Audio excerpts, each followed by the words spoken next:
What is this acid and why is it in my food? That is a legitimate question you're probably asking yourself if you clicked on this video.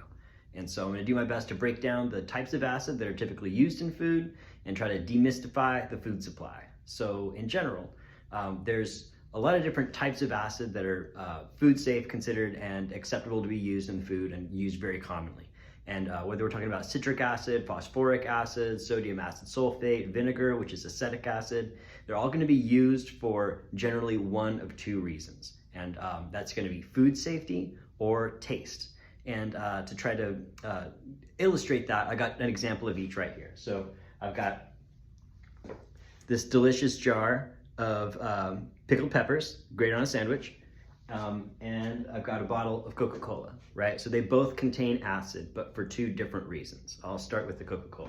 So this isn't the original formula of Coca-Cola, by the way. I've got my lovely thick glass bottle of Mexican Coke here, and I'm not gonna shove it in the camera so you can see it, but it's gonna be on any Coca-Cola bottle that you get. It's gonna include phosphoric acid. So phosphoric acid is in here. Now, it is in here, to my knowledge, for taste and mouthfeel reasons. So phosphoric acid, and I've got some in a beaker right here. This is phosphoric acid. It comes in a nice liquid form. It's very viscous and it's clear. And when you add this to a liquid food like Coca-Cola, it's going to change the mouthfeel, make it taste more acidic, and it also has a really, I don't know, how do I describe it? I think it kind of has a good sparkly mouthfeel. So you could use citric acid in Coca-Cola and achieve a whole lot of the same things. And I would argue that being a citrus-based flavor, cola is basically cola nut plus a bunch of citruses.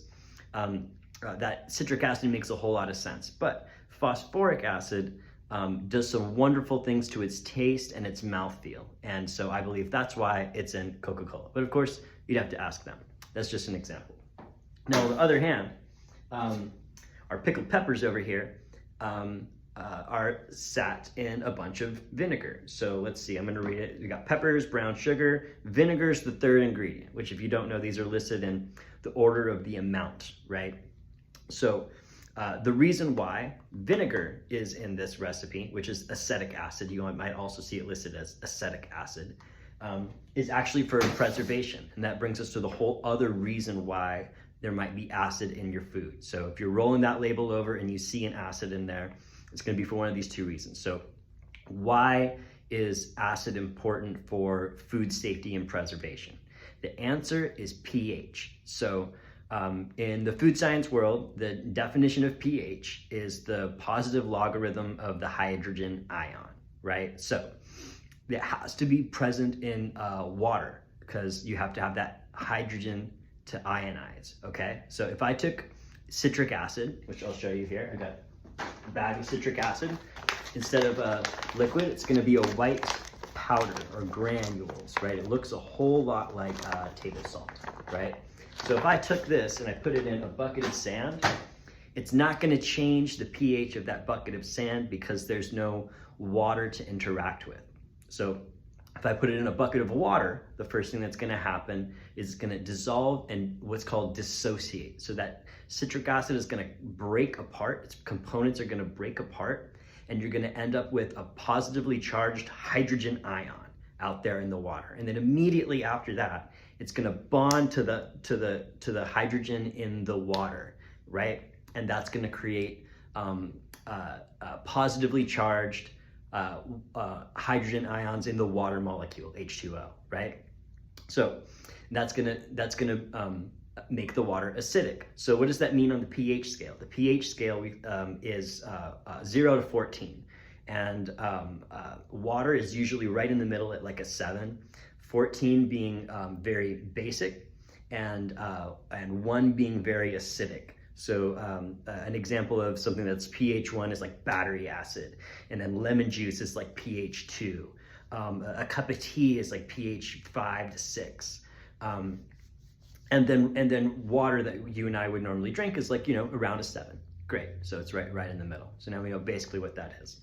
Now, why is it important for food safety? The reality is it's a really useful tool for food safety because we figured out that certain things that are really important, certain microbes, specifically Clostridium botulinum, which produces like the most deadly toxin, cannot vegetate and produce that toxin in an environment that's below a certain pH, or if it's acidic enough. So it's really commonly used in the industry to prevent the growth of things that we don't want to grow and produce toxins. And so the number specifically for Clostridium botulinum is 4.6. If you get below 4.6 and you can keep it below 4.6, then it's never going to grow in there and people aren't going to freaking die. So that's a really good thing. And it's a great reason to put acid in the food. Hope that helps.